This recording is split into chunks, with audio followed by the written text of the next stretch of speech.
Hey guys, this is Rachel. I wanted to show you my wallet setup of my compact Calipso Filofax. I showed this, I believe, in my first Filofax video.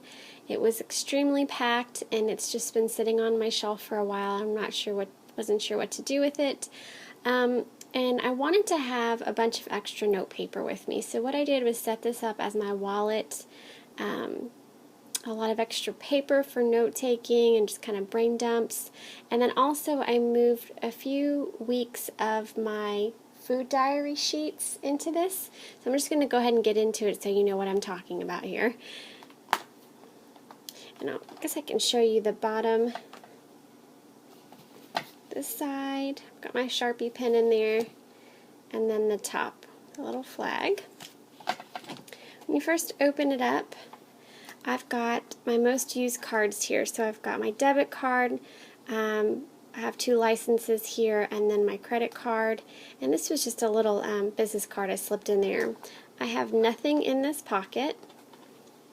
And I anticipate maybe putting receipts or things like that that I may need to hold on to, but I really haven't been keeping receipts at all lately.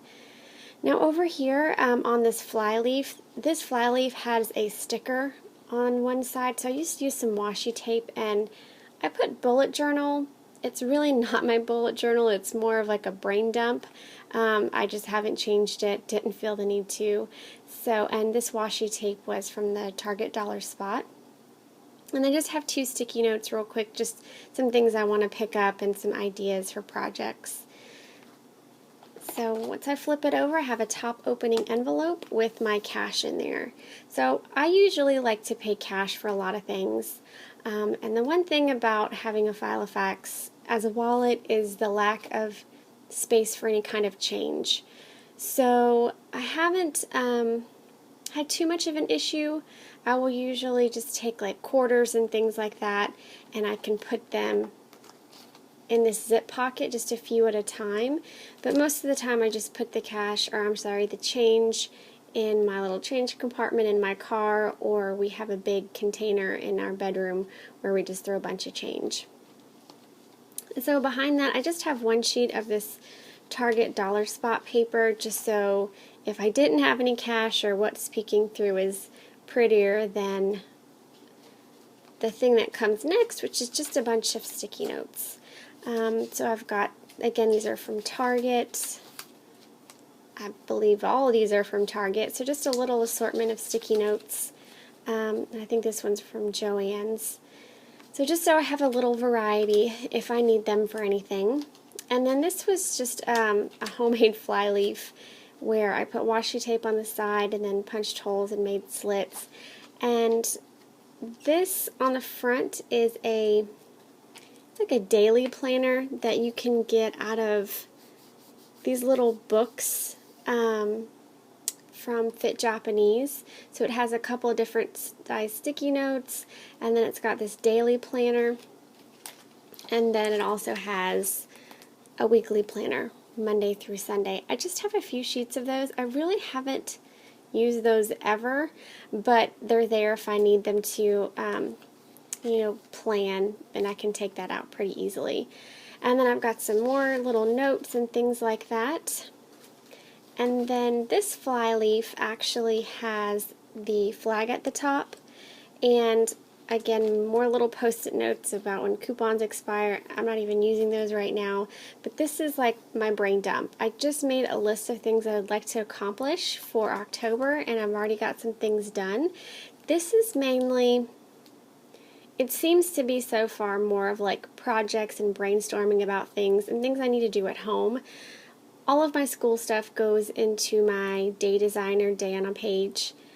If I have to brainstorm about that, I will do that in that planner or just on a regular sheet of loose leaf paper. But this just is a stack of day timer paper that you can get really cheap from any office supply store. So I just, the holes were already punched, I just rounded the corners and put a good stack of that in there, and I am trying to use my stash. So I'm really just, I'll write a list and I'll literally rip this paper out without even opening the rings, because it's usually just make a list, cross through it, schedule it if I want to, rip it out, and move on to the next page.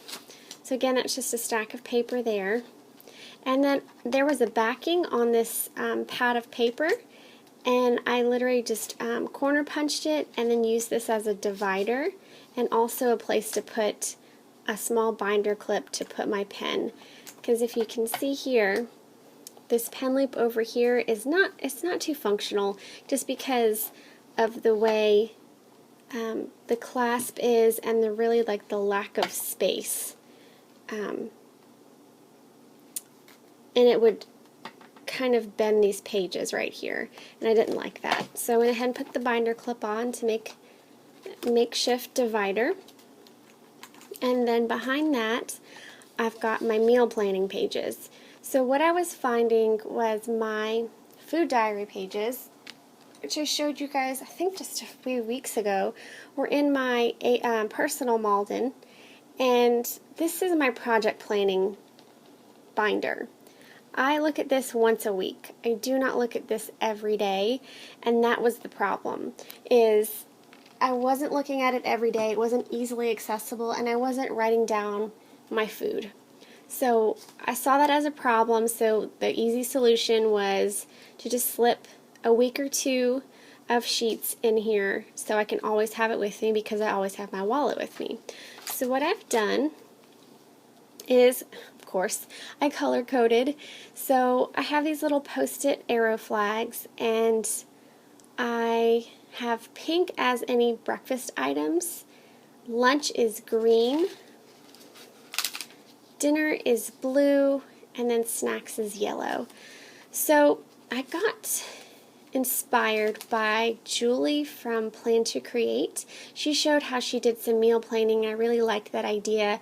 And I think mainly she just did it for dinners, but I'm one person, and I really like to plan out my breakfast, lunch, dinner, and snacks just so I have a good idea of what I'm going to eat. I don't always stick to it, but I want to be able to plan healthy things to eat, so I'm not scrambling around looking for junk food or things I know I shouldn't be eating.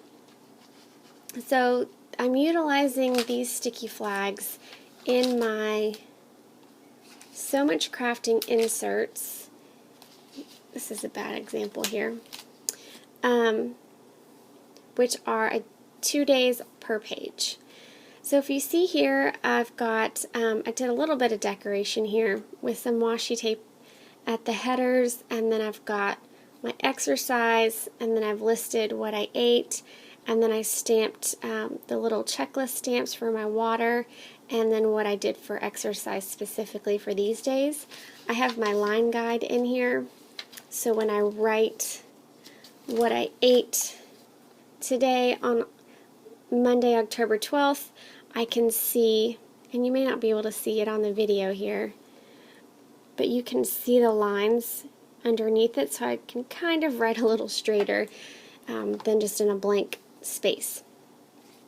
And in my previous week, I had, well, this isn't a great example either. I plan my meals in this column. So Monday through Sunday, the 3 dots represent breakfast, lunch, and dinner. And that's great, and I think that'll still work for me. But for right now, I'm really liking the sticky flags and how that looks because things change so frequently. I can have my sticky flags on a day for what I'm going to have for breakfast, snack, dinner, lunch, whatever it is, and then as I have those, I can move the flag off of there and actually write down what I had. And what I didn't do is make duplicates of any of these sticky flags. I have salad pretty often, but I'm not going to make, 7 different flags that say salad. One, because I ran out of flags and I need to get more of them, but I just felt that was a little redundant and I didn't need to have all of that.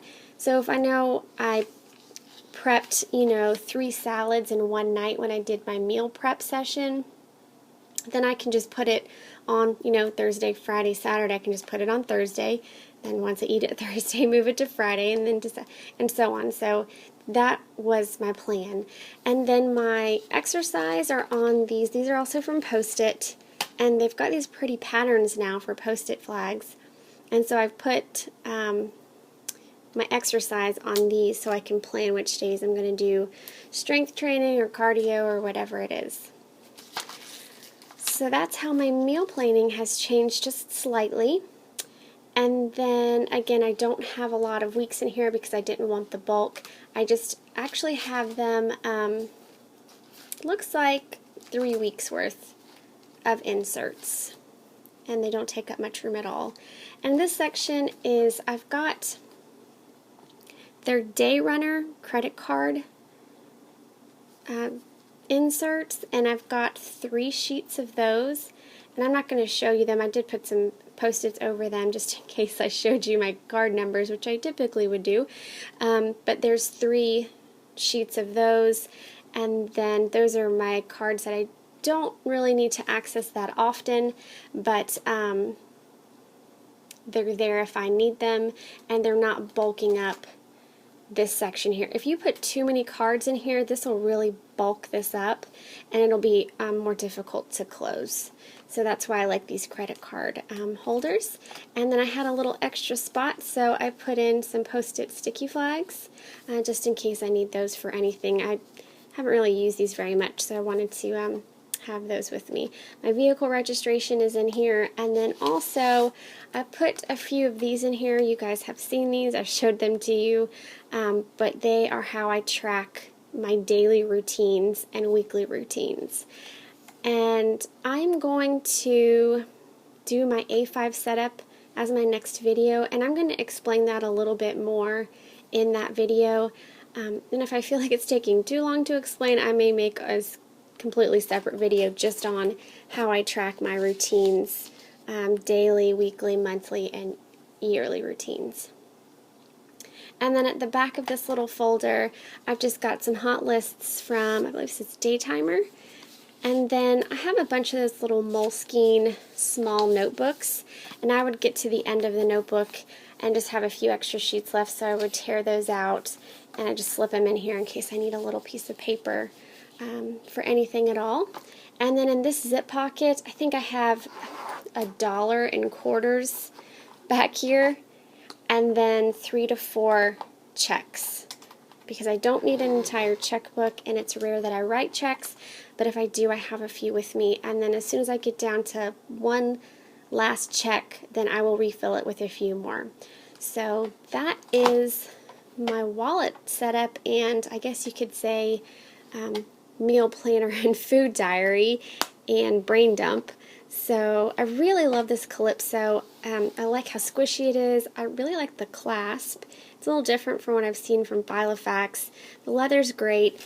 The only thing is it's getting a little dirty right here, or it's starting to become discolored.